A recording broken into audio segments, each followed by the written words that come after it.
Sophie serrait le volant de sa vieille Clio, les jointures blanches de tension. Dans le rétroviseur, elle observait Lucas qui dormait paisiblement, son petit visage collé contre la vitre. 7 ans, et déjà tant de questions dans ses yeux bruns. « Maman, pourquoi on ne voit jamais grand-papa et grand-maman ?» avait-il demandé la semaine dernière. Aujourd'hui, elle avait enfin une réponse à lui donner. La propriété familiale apparut au détour de la route, imposante avec ses volets bleus et son jardin parfaitement entretenu. Sophie gara la voiture et réveilla doucement Lucas. Il se frotta les yeux, découvrant la grande maison. « C'est ici que maman a grandi ? » ?»« Oui, mon chéri. » Ses parents les attendaient sur le perron. Élégants, distants, exactement comme dans ses souvenirs. Sa mère portait un tailleur beige impeccable malgré la chaleur de juillet. Son père affichait ce sourire poli qu'elle connaissait si bien. « Sophie » dit sa mère en lui tendant une joue froide. Lucas a grandi. Le petit garçon se cacha derrière les jambes de sa mère, intimidé. Sophie posa une main protectrice sur son épaule. « Bonjour, Lucas » fit son père d'un ton cérémonieux. « Tu es grand maintenant. » Lucas hocha la tête timidement. Sophie sentit son cœur se serrer. Aucune chaleur, aucun élan spontané, juste la politesse glaciale qu'elle redoutait. L'après-midi, ils se rendirent à la plage en famille. Antoine, son frère, était déjà arrivé avec sa femme Céline et leur fils Théo. Les retrouvailles furent cordiales, mais tendues. Sophie observait les différences flagrantes. Théo courait librement vers ses grands-parents, qui l'accueillaient avec des sourires authentiques et des câlins chaleureux. « Théo, mon champion !» s'exclama leur père, en soulevant son petit-fils dans ses bras. Lucas regardait la scène, ses yeux s'assombrissant. Sophie lui prit la main. « Viens, on va faire un château de sable », lui proposa-t-elle. Ils s'installèrent un peu à l'écart. Lucas travaillait minutieusement, construisant des tours parfaites avec son seau rouge. De temps en temps, il jetait des coups d'œil vers Théo qui jouait bruyamment avec ses grands-parents. « Maman, pourquoi grand-papa ne me porte pas dans ses bras ?» Sophie chercha ses mots, le cœur lourd. Parfois, les adultes ont besoin de temps pour... Un cri la coupa. Lucas, voulant montrer son château, avait couru vers le groupe familial. Dans sa précipitation, il avait trébuché et s'était étalé sur la construction élaborée de Théo. Le silence qui suivit glaça Sophie jusqu'aux os. « Mais enfin !» explosa son père, le visage rouge de colère. « Ce petit n'a aucun savoir-vivre. » Lucas, couvert de sable, commença à pleurer. Sa grand-mère le regarda avec un mépris glacial. « On ne peut rien attendre d'autre des enfants de mécaniciens, » laissa-t-elle tomber, sa voix coupante comme une lame. Sophie se figea. Ses mots résonnèrent comme une gifle. Lucas sanglotait maintenant, humilié devant toute la famille. Il courut se réfugier derrière sa mère, son petit corps tremblant de chagrin. Dans ses yeux, Sophie vit quelque chose se briser. Cette confiance innocente d'enfant qui croyait encore pouvoir être aimé venait de voler en éclats. Et dans ce moment précis, regardant son fils détruit par la cruauté gratuite, Sophie prit une décision qui changerait tout. De retour dans leur petite chambre, l'ancien bureau de son père transformé à la hâte, Sophie regardait Lucas assis par terre, silencieux. Il n'avait pas prononcé un mot depuis l'incident de la plage. Ses petites mains tremblaient encore légèrement, tandis qu'il sortait ses crayons de couleur de son sac à dos. « Tu veux dessiner, mon chéri ?» Lucas hocha la tête sans lever les yeux. Sophie s'installa à côté de lui sur le parquet dur, observant les traits qui prenaient leur forme. Un bonhomme tout seul sur une grande plage vide. Pas de famille, pas d'amis. Juste une silhouette minuscule perdue dans l'immensité du sable blanc. Le cœur de Sophie se serra. À 7 ans, son fils exprimait déjà sa solitude par l'art, comme elle l'avait fait à son âge dans cette même maison. « Lucas, tu sais que maman t'aime très fort ?» Il leva enfin ses yeux bruns vers elle, ses yeux qui ressemblaient tant à ceux de Marc. « Maman, papa m'aurait aimé même si j'avais cassé le château ?» Cette question simple la transperça comme une flèche. Sophie prit son fils dans ses bras, respirant l'odeur de ses cheveux encore imprégnés du sel marin. « Oh oui, mon amour, papa t'aurait serré dans ses bras, et vous auriez reconstruit le château ensemble, encore plus beau. » Elle ferma les yeux, laissant les souvenirs remonter. Marc, 26 ans, les mains toujours un peu tachées de cambouis, mais si douces quand il caressait son ventre rond.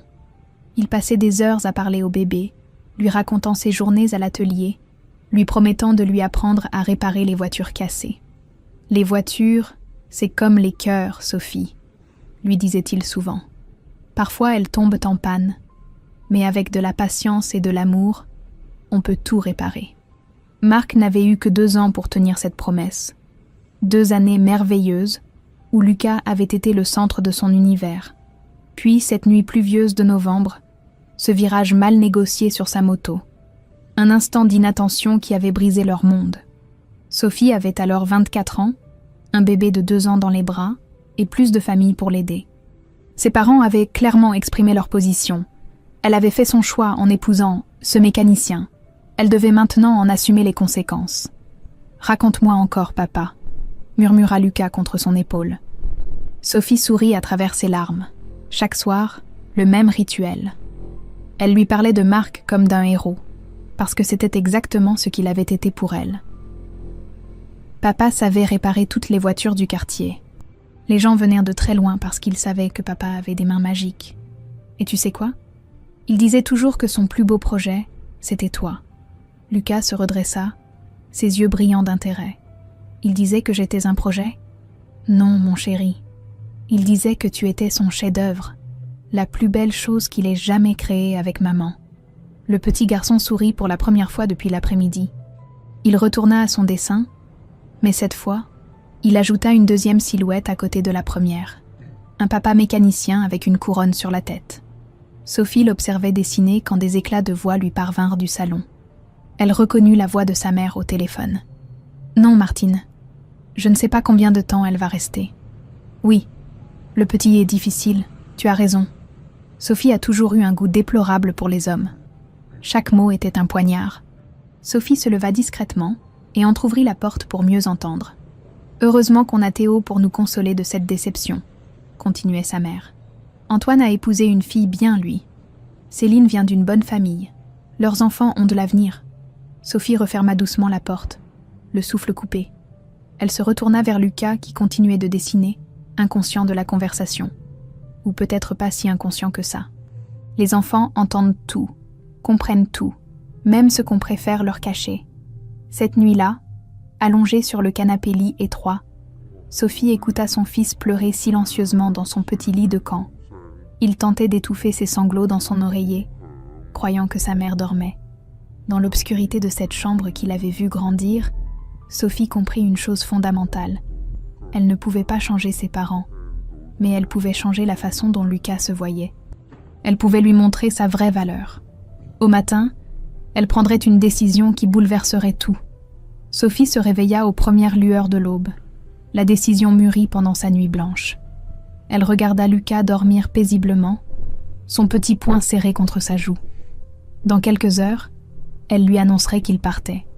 Mais d'abord, elle devait avoir une conversation avec ses parents. Elle descendit à la cuisine, espérant trouver un moment de calme pour réfléchir. Sa mère était déjà là, impeccable dans sa robe de chambre en soie, sirotant son thé matinal tout en consultant ses messages. « Debout tôt », remarqua-t-elle sans lever les yeux de son téléphone. « Je n'arrivais pas à dormir. Le canapé n'est peut-être pas assez confortable ?» Il y avait une pointe d'ironie dans sa voix, comme si Sophie devait être reconnaissante d'avoir un toit au-dessus de sa tête. Sophie se servit un café, cherchant ses mots. Comment expliquer à sa propre mère qu'elle blessait son petit-fils sans même s'en rendre compte? « Maman, hier sur la plage, Lucas doit apprendre la discipline, Sophie. À son âge, Théo ne ferait jamais ce genre de bêtises. Il a 7 ans. Il voulait juste montrer son château. » Sa mère posa enfin son téléphone, fixant sa fille avec cette expression qu'elle connaissait trop bien. Ce mélange de déception et de condescendance qui l'avait accompagnée toute son enfance. « Sophie, soyons honnêtes. Cet enfant manque de cadre. Il grandit sans père, sans stabilité financière. Comment veux-tu qu'il ait les mêmes codes que Théo ?» Chaque mot était soigneusement choisi pour faire mal. Sophie sentit la colère monter, mais elle se força à rester calme. « Ces codes valent les vôtres, maman. Marc lui a transmis d'autres valeurs. L'honnêteté, la générosité. Marc, soupira sa mère. Encore cette histoire. Sophie, tu as 29 ans. Il serait temps de tourner la page et de penser à l'avenir de Lucas. Tu pourrais rencontrer quelqu'un de bien, quelqu'un qui pourrait... Quelqu'un de votre milieu, c'est ça ? Le silence qui suivit était lourd de sous-entendus.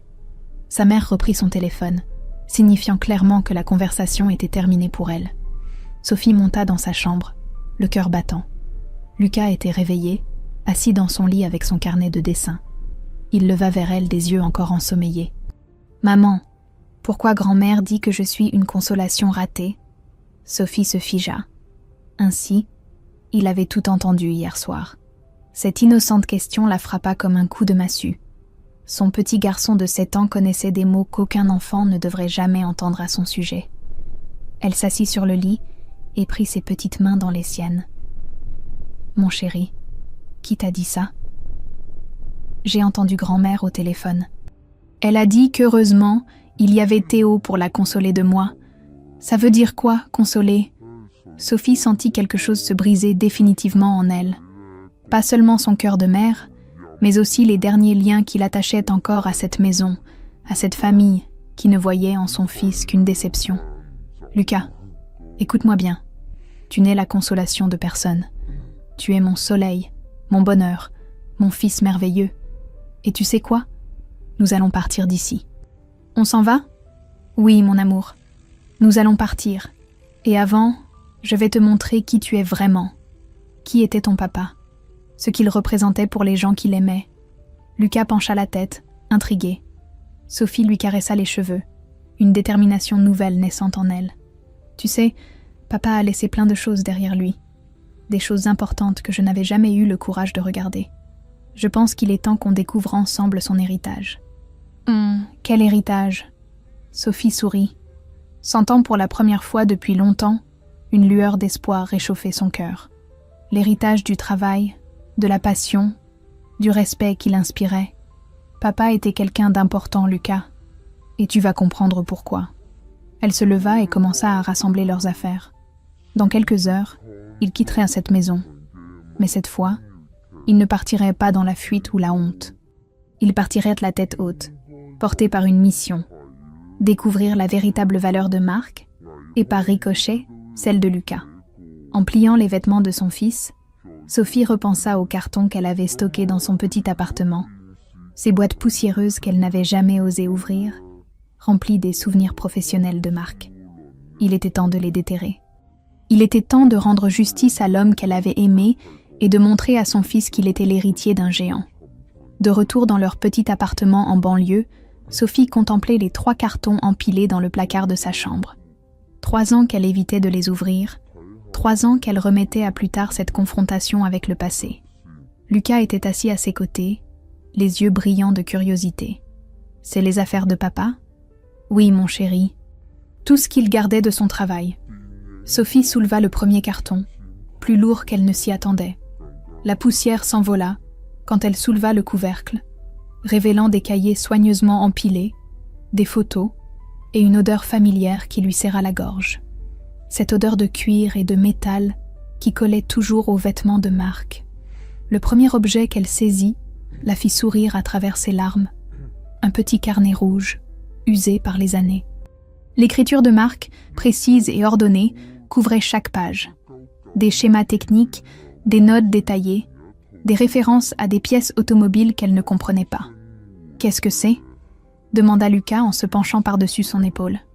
Papa écrivait tout ce qu'il apprenait sur les voitures. Regarde comme son écriture est belle. Elle tourna les pages, découvrant un univers qu'elle n'avait jamais vraiment exploré du vivant de Marc. Il documentait chaque réparation, chaque restauration, avec la méticulosité d'un scientifique. Des polaroïdes étaient glissés entre les pages, des voitures anciennes dans un état lamentable, puis les mêmes véhicules, resplendissants après son intervention. Lucas pointa du doigt une photo particulière. « Elle est belle, cette voiture rouge. C'est une Jaguar type E de 1967. » lut Sophie sur la note collée au dos de la photo. « Restauration complète. Client. Monsieur Dubois, collectionneur. Durée, 8 mois. » Au fur et à mesure qu'elle fouillait, Sophie découvrait l'ampleur du travail de Marc. Ce n'était pas un simple mécanicien de quartier comme ses parents l'avaient toujours laissé entendre. C'était un artisan spécialisé dans la restauration de véhicules de collection, un expert reconnu dans son domaine. Elle tomba sur une liasse de lettres attachées par un élastique. Des lettres de remerciement de clients, toutes écrites à la main, témoignant de la qualité exceptionnelle de son travail. Monsieur Leblanc, merci d'avoir redonné vie à la Porsche de mon père. Elle n'avait jamais aussi bien roulé. Votre travail est de l'art. Marc, sans vous, ma Morris Mini Cooper de 1965 serait restée un tas de ferraille. Aujourd'hui, elle fait l'admiration de tous les collectionneurs. Vous êtes un magicien.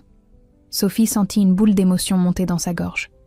Pendant toutes ces années, elle avait laissé les jugements de sa famille ternir l'image qu'elle gardait de Marc.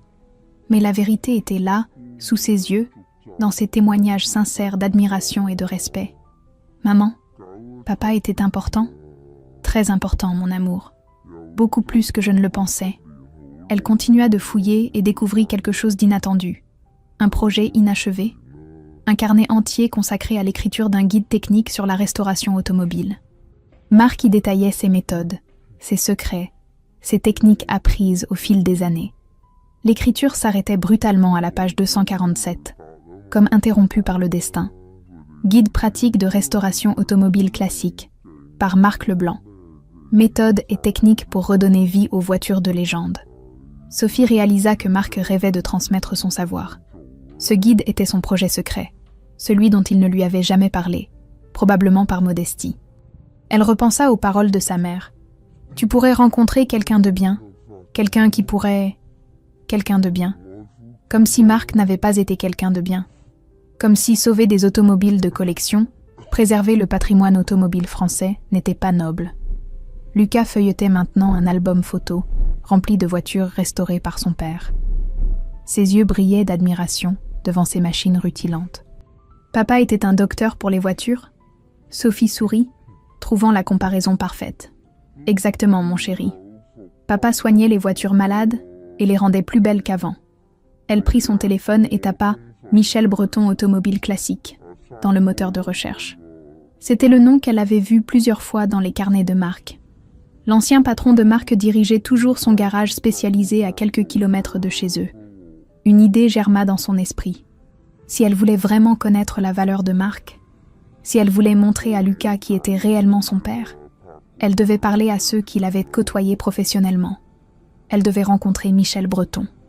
Le lendemain matin, Sophie et Lucas se dirigeaient vers le garage, le carnet rouge de Marc serré dans les mains de la jeune femme. Il était temps de découvrir la véritable dimension de l'homme qu'elle avait aimé. Le garage de Michel Breton ne ressemblait en rien aux ateliers ordinaires. Sophie et Lucas découvrirent un véritable musée automobile. Des Porsche vintage côtoyaient d'élégantes Jaguars, toutes dans un état de conservation parfait. L'odeur de cuir et de cire emplissait l'air, mélangée aux effluves d'huile moteur. Michel apparut, la soixantaine, les cheveux gris et les mains tachées de cambouis. Son visage s'illumina quand Sophie se présenta. « Sophie, mon Dieu, comme tu as changé. Et voici le petit Lucas. » Il s'agenouilla devant l'enfant, l'observant avec émotion. « Tu ressembles trait pour trait à ton papa au même âge. » Marc m'avait montré des photos de lui enfant. Lucas se cacha timidement derrière sa mère, mais son regard restait fixé sur les voitures rutilantes qui l'entouraient. Michel les guida vers son bureau, tapissé de photos de véhicules restaurés. Sophie reconnut immédiatement le style méticuleux de Marc dans plusieurs réalisations. « Michel, j'ai trouvé les carnets de Marc. Je ne savais pas qu'il était... un artiste ?» l'interrompit Michel avec un sourire ému. « Sophie, ton mari était l'un des meilleurs restaurateurs de France. Ses mains avaient un don. Il pouvait faire revivre n'importe quelle mécanique. » Il se dirigea vers une armoire et en sortit un épais dossier. « Regarde ça. » Les pages contenaient des articles de magazines spécialisés, des photos de concours d'élégance, où figuraient les voitures restaurées par Marc. Sophie découvrait un monde qu'elle n'avait jamais soupçonné. « Cette Aston Martin DB5 de 1965, dit Michel en pointant une photo. Marc l'a sauvée d'une casse. Le propriétaire pleurait en la récupérant. Il disait que Marc avait ressuscité la voiture de ses rêves. Lucas s'était approché et regardait les images avec fascination. Papa était un magicien? Plus qu'un magicien, mon bonhomme. Un génie. Michel ouvrit un tiroir et en sortit quelque chose qui fit battre le cœur de Sophie. Un carnet identique à celui qu'elle avait trouvé chez elle, mais celui-ci était rempli d'une écriture différente. Marc travaillait sur un guide technique. Il voulait transmettre son savoir aux futures générations de restaurateurs. On en parlait souvent ensemble. Vous étiez au courant ? Bien sûr, je l'encourageais même. Marc avait développé des techniques révolutionnaires pour traiter la corrosion des carrosseries anciennes. Les constructeurs eux-mêmes s'intéressaient à ces méthodes. Sophie sentit sa gorge se serrer. Pendant qu'elle subissait les remarques méprisantes de sa famille sur ce mécanicien, Marc était respecté et admiré par toute une profession. « Sophie, continua Michel, la voix plus grave, j'ai une proposition à te faire. Le guide de Marc, s'il était terminé, intéresserait énormément les éditions Automobilia. Il cherche justement ce type d'ouvrage technique. Mais il est inachevé. J'ai gardé copie de toutes ces innovations. Avec ton autorisation, je pourrais compléter son travail. Pas pour l'argent, mais pour honorer sa mémoire. Pour que son nom figure sur la couverture du livre qu'il rêvait d'écrire. » Lucas tirait maintenant sur la manche de sa mère. « Maman, regarde !» Il avait découvert un coin du garage où étaient exposées des photos de Marc au travail. On l'y voyait, concentré, restaurant minutieusement une Mercedes 300 SL. Son visage exprimait une passion pure, un bonheur évident. « Il était heureux ici », murmura Sophie. « Le plus heureux des hommes, et le plus fier quand il parlait de sa famille. Il avait toujours une photo de vous deux dans son portefeuille. » Michel se dirigea vers son bureau et revint avec une enveloppe jaunie. Il m'avait confié ça pour Lucas, à donner quand il serait assez grand pour comprendre. Sophie ouvrit l'enveloppe avec des mains tremblantes. À l'intérieur, une lettre manuscrite et une photo de Marc tenant Lucas bébé dans ses bras. « Mon fils, si tu lis ces mots, c'est que je ne suis plus là pour te les dire. Sache que tu es mon plus grand chef-d'œuvre. Un jour, tu comprendras que la valeur d'un homme ne se mesure pas à son compte en banque, mais à l'amour qu'il met dans son travail et dans sa famille. Je t'aime, papa. » Sophie pleurait maintenant sans retenue. Lucas, trop jeune pour comprendre tous les mots, sentait néanmoins l'émotion et se blottit contre elle. En repartant du garage, Sophie portait dans son sac plus que des documents. Elle portait la preuve que Marc avait été un homme exceptionnel, respecté et aimé. Elle avait aussi gagné un allié précieux en Michel, un homme qui voulait honorer la mémoire de son mari. Ce soir-là, en bordant Lucas, elle lui montra la photo de son père. « Tu sais, mon chéri, papa était vraiment un héros. Et maintenant, je sais comment le prouver à ceux qui en doutent. » Lucas sourit et serra la photo contre son cœur. Pour la première fois depuis la plage, il s'endormit paisiblement, un sourire aux lèvres. Sophie, elle, planifiait déjà sa prochaine démarche. Il était temps de révéler la vérité à sa famille. 3 jours plus tard, Sophie se tenait devant la propriété familiale, une sacoche en cuir à la main. Elle avait pris rendez-vous sous prétexte de clarifier certaines choses. Ses parents l'attendaient au salon, intrigués par le ton inhabituellement ferme de leur fille au téléphone. Lucas marchait à ses côtés, tenant précieusement la photo de son père au travail. Sophie lui avait expliqué qu'aujourd'hui, ils allaient montrer à grand-papa et grand-maman qui était vraiment papa. « Je peux garder la photo de papa ?» avait-il demandé. « Bien sûr, mon chéri, c'est ton trésor. » Le salon n'avait pas changé. Meubles anciens, tapis persans, portraits de famille au mur. Ses parents étaient assis côte à côte sur le canapé, l'air vaguement ennuyé. Antoine était là aussi, probablement convoqué pour cette réunion familiale impromptue. « Sophie, j'espère que tu n'es pas venue nous faire une scène, » commença sa mère, avec ce ton condescendant qu'elle connaissait si bien. « Non, maman, je suis venue vous apporter quelque chose. » Sophie ouvrit sa sacoche et en sortit le dossier que Michel lui avait confié. Elle étala méthodiquement sur la table basse les articles de magazines, les photos de voitures restaurées, les témoignages de clients. « Qu'est-ce que c'est que ça ?» demanda son père en chaussant ses lunettes. « L'héritage de Marc, son vrai héritage. » Elle observa leur visage pendant qu'ils découvraient les documents. L'incompréhension laissa place à la surprise, puis à quelque chose qui ressemblait à de l'étonnement. « Cette Jaguar type E », dit Sophie en pointant une photo. Marc l'a restaurée pour un collectionneur parisien. Elle a gagné le premier prix au concours d'élégance de Chantilly. Son père étudiait maintenant un article technique avec attention. Ces méthodes de traitement de la corrosion, C'est révolutionnaire. Développé par Marc, il était consulté par les plus grands spécialistes européens. Antoine avait pris l'un des témoignages et le lisait à voix basse. Monsieur Leblanc a sauvé ma Ferrari 250 GT d'une destruction certaine. Son travail relève de l'art. Lucas s'était approché de sa grand-mère et lui tendait timidement la photo de Marc au travail. « Regarde, grand-maman. Papa répare une voiture de prince. » La femme prit la photo, l'examina longuement. Pour la première fois, Sophie vit quelque chose se fissurer dans son expression hautaine. Il avait l'air concentré, passionné. Il l'était, répondit Sophie doucement. Marc ne réparait pas des voitures, il les ressuscitait. Il préservait le patrimoine automobile français. Certaines de ses restaurations sont exposées dans des musées aujourd'hui.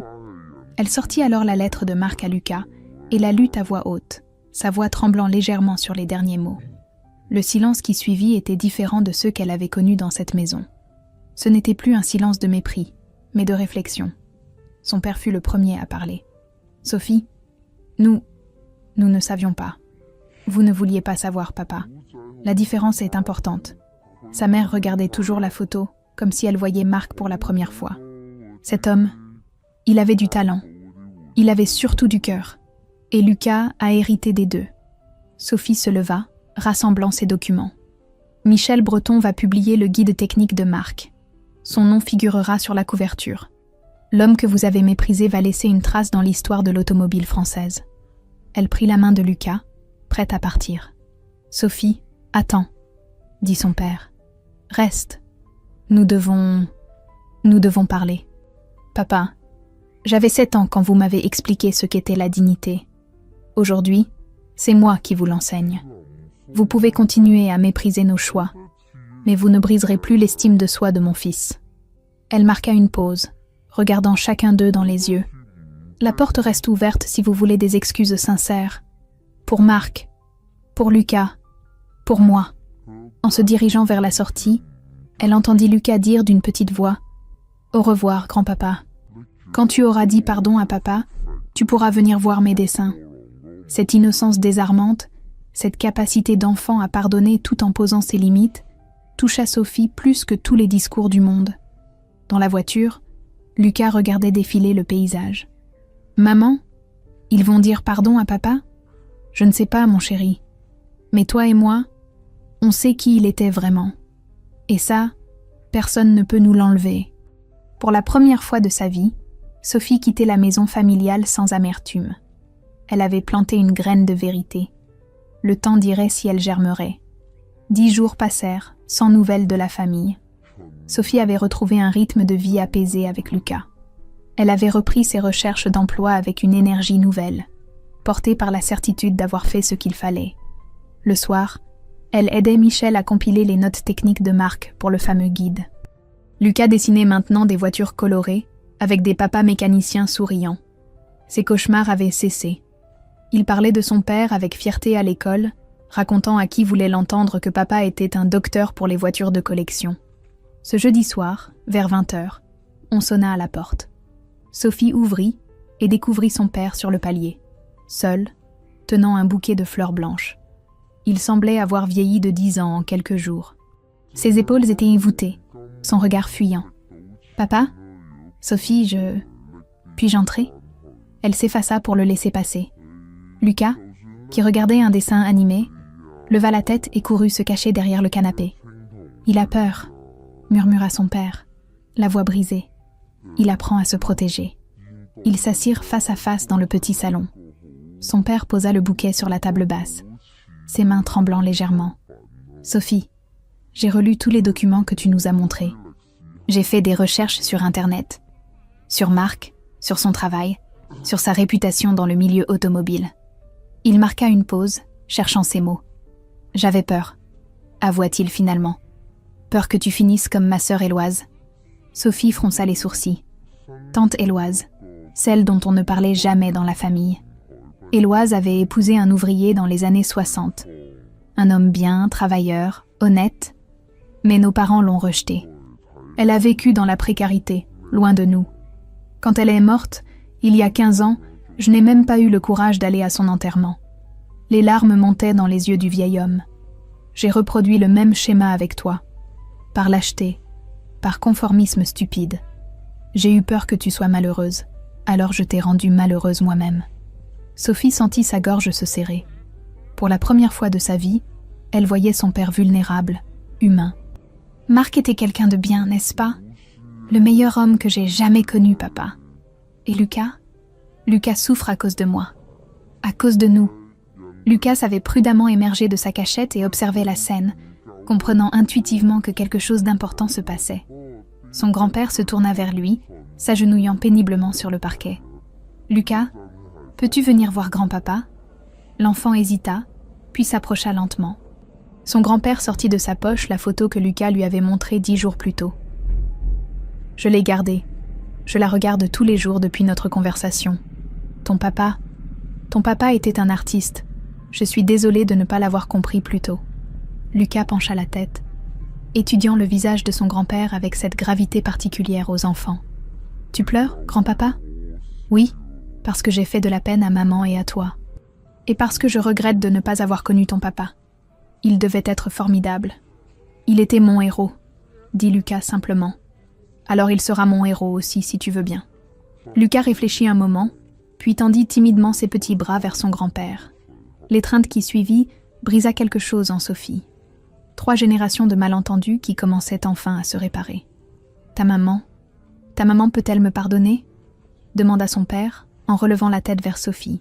« Papa, vous venez de faire le plus beau cadeau à Lucas, reconnaître la valeur de son père. Et ta mère ?» Sophie sourit tristement. « Maman aura besoin de plus de temps. Son orgueil est plus grand que le vôtre. » Son père hocha la tête, comprenant. « Nous avons gâché tant d'années, Sophie. Peut-on essayer de rattraper le temps perdu ? On peut essayer, papa. Doucement, en respectant qui nous sommes vraiment. » Lucas s'était blotti contre son grand-père et lui montrait maintenant ses dessins. Des voitures colorées, des papas mécaniciens avec des couronnes, des familles qui se réconcilient. « Regarde, grand-papa, j'ai dessiné papa qui répare ta voiture. Comme ça, vous serez amis dans le ciel. » Cette innocence, cette capacité d'enfant à guérir les blessures des adultes par l'amour pur, émut profondément les 2 adultes. Quand son père repartit ce soir-là, il emportait avec lui un dessin de Lucas et la promesse de revenir bientôt. Sophie le regarda s'éloigner, le cœur allégé d'un poids qu'elle portait depuis des années. La réconciliation ne serait ni simple ni rapide, mais elle avait commencé. Et pour la première fois depuis longtemps, Sophie croyait à nouveau au pouvoir réparateur de la vérité et de l'amour. 6 mois s'étaient écoulés depuis cette soirée mémorable. Sophie avait trouvé un poste d'infirmière dans une maison de retraite où sa gentillesse naturelle faisait merveille auprès des résidents. Elle s'épanouissait dans ce travail où l'humain primait sur tout le reste. Lucas, maintenant âgé de 8 ans, rayonnait de confiance. À l'école, il parlait fièrement de son papa héros mécanicien et montrait à ses camarades les photos des voitures restaurées par Marc. Son institutrice avait même organisé une présentation sur les métiers d'art où Lucas avait brillamment expliqué le travail de restauration automobile. Le guide technique de Marc était sorti chez Automobilia sous le titre « Restauration automobile, l'art de Marc Leblanc ». Michel avait tenu sa promesse. Le nom de Marc figurait en lettres dorées sur la couverture. Le succès était modeste, mais réel. Les professionnels du secteur saluaient la précision des techniques décrites et l'approche passionnée de l'auteur. Sophie gardait précieusement le premier exemplaire, dédicacé par Michel. Pour Lucas, héritier d'un grand homme. Son père venait désormais régulièrement leur rendre visite. Il avait appris à connaître Lucas, découvrant avec émerveillement l'intelligence vive et la sensibilité de son petit-fils. Ils partageaient maintenant des moments complices, le grand-père écoutant avec patience les histoires imaginaires de Lucas sur les aventures automobiles de son papa. Sa mère, en revanche, restait distante. Elle acceptait les visites de Sophie et Lucas, mais leurs échanges demeuraient polis et superficiels. L'orgueil blessé prenait du temps à cicatriser. Ce dimanche de février, Sophie préparait le déjeuner quand Lucas vint la trouver, tenant une enveloppe à la main. « Maman, on peut envoyer le livre à grand-maman ?» Sophie s'essuya les mains, touchée par cette initiative spontanée. « Tu veux lui offrir le livre de papa ?»« Oui. Comme ça, elle pourra comprendre pourquoi papa était important. Et peut-être qu'elle dira pardon aussi. Cette générosité d'enfant, cette capacité à tendre la main malgré les blessures passées, émut profondément Sophie. Lucas n'avait pas oublié les paroles cruelles de sa grand-mère, mais il choisissait l'amour plutôt que la rancune. « Tu as raison, mon chéri. Écrivons-lui un petit mot ensemble. » Ils s'installèrent à table, et Lucas dicta soigneusement. « Chère grand-maman, voici le livre de papa. Maintenant, tu sais qu'il était un grand monsieur. Quand tu seras prête à l'aimer aussi, on viendra te voir. Je t'embrasse. Lucas. » Sophie ajouta simplement « Maman, pour que vous compreniez qui était vraiment Marc. » Sophie. 2 semaines plus tard, le téléphone sonna vers 19h. Sophie reconnut immédiatement la voix de sa mère, mais quelque chose avait changé. Les intonations étaient plus douces, presque hésitantes. « Sophie, c'est maman. J'ai lu le livre. » Un long silence suivit, chargé d'émotion. « Sophie, j'ai eu tort. Complètement tort. Cet homme, ton Marc, il était remarquable. » Sophie sentit ses jambes trembler. Elle s'assit lentement sur le canapé. « Maman, je me suis renseignée, tu sais. J'ai appelé des garages spécialisés. Partout, on me parlait de Marc Leblanc avec respect, admiration même. Un concessionnaire Jaguar m'a dit qu'ils lui envoyaient leurs cas les plus difficiles. » La voix de sa mère se brisa légèrement. « J'ai été aveuglée par mes préjugés, par cette stupide obsession des apparences. J'ai blessé mon propre petit-fils à cause de mon ignorance. » Sophie pleurait maintenant silencieusement. Lucas blottit contre elle, comprenant que quelque chose d'important se passait. « Maman, il n'est jamais trop tard. Sophie, pardonne-moi.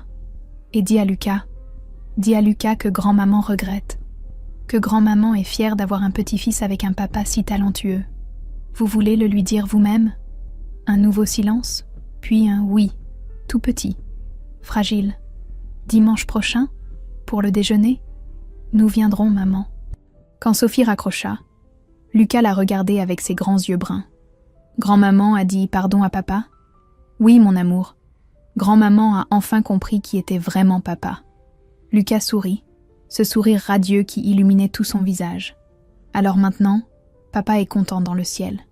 Et moi aussi, je suis content. » Sophie le serra dans ses bras, réalisant que son petit garçon venait de vivre une leçon de vie extraordinaire. Il avait appris que la vérité finit toujours par triompher, que l'amour peut guérir les blessures les plus profondes et que parfois, il faut du courage pour reconnaître ses erreurs. Cette nuit-là, Lucas s'endormit en serrant contre lui la photo de Marc au travail. Dans ses rêves, papa réparait des voitures avec grand-papa et grand-maman et tout le monde souriait. Le dimanche arriva avec un soleil timide de mars qui réchauffait doucement l'air printanier. Sophie et Lucas se dirigèrent vers la propriété familiale, leur cœur battant d'une émotion mélangée d'espoir et d'appréhension. Lucas tenait dans ses mains un nouveau dessin.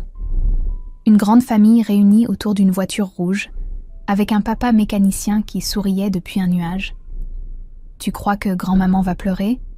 demanda-t-il en regardant défiler les arbres par la fenêtre. « Peut-être, mon chéri. Parfois, les adultes pleurent quand ils sont très heureux ou très tristes. » La maison apparut, imposante mais moins froide qu'avant. Ses parents les attendèrent sur le perron, côte à côte. Sophie remarqua immédiatement le changement dans l'attitude de sa mère. Plus de raideur, plus de sourire pincé. Elle semblait nerveuse, presque fragile.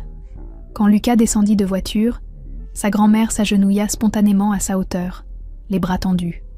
L'enfant hésita un instant, puis courut vers elle.